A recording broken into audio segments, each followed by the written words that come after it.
Hi, mình là Dương. Mình thích đi xem triển lãm tranh. Nay mình được bạn mình rủ đi dự khai mạc triển lãm tranh của họa sĩ Nguyễn Linh tại An Gallery ở ngay Đồng Khởi. Đây là lần đầu tiên mình biết đến chú họa sĩ này cũng như là lần đầu tiên đến với An Gallery.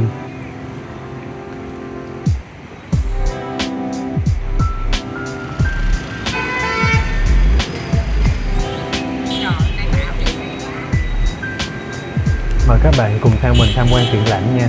Thông tin về triển lãm thì mình để bên dưới chú thích của video. Trong vlog này thì mình chủ yếu sẽ dẫn dắt các bạn đi qua không gian và cảm nhận không khí của triển lãm. Ở cuối video này có một tiết mục rất là đặc sắc và sau đó là phần chọn lọc lại những bức tranh mà mình cảm thấy yêu thích.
Ừ.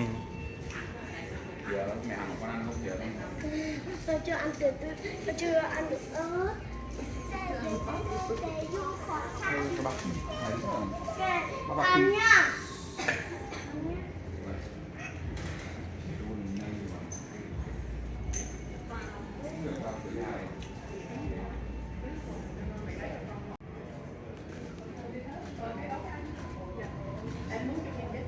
Con có đứng về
biết treo treo tại vì lúc này đang nổi tiếng trên này của mình nó thường xuyên tức cái dòng dòng treo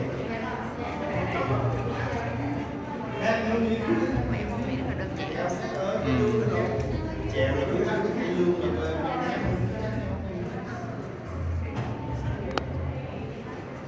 tôi lên thì em chỉ tuổi trẻ.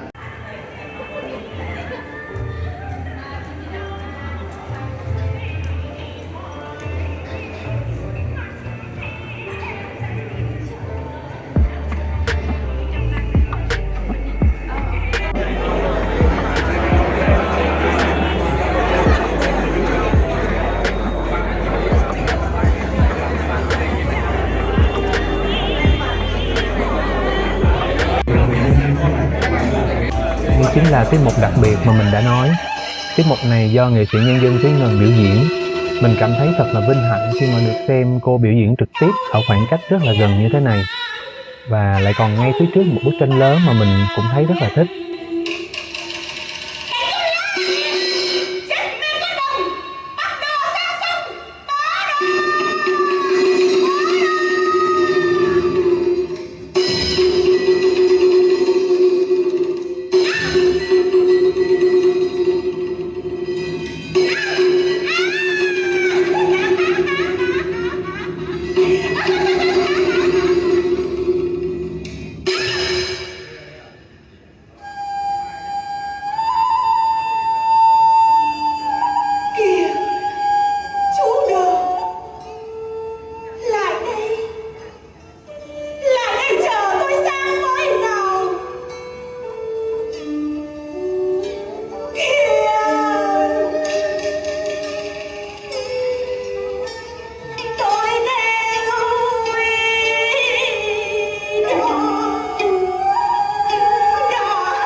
Còn sau đây mời các bạn cùng xem lại một số tranh mình đã chọn theo sự yêu thích cá nhân của mình ở triển lãm Nguyễn Linh 6 lần này nhé.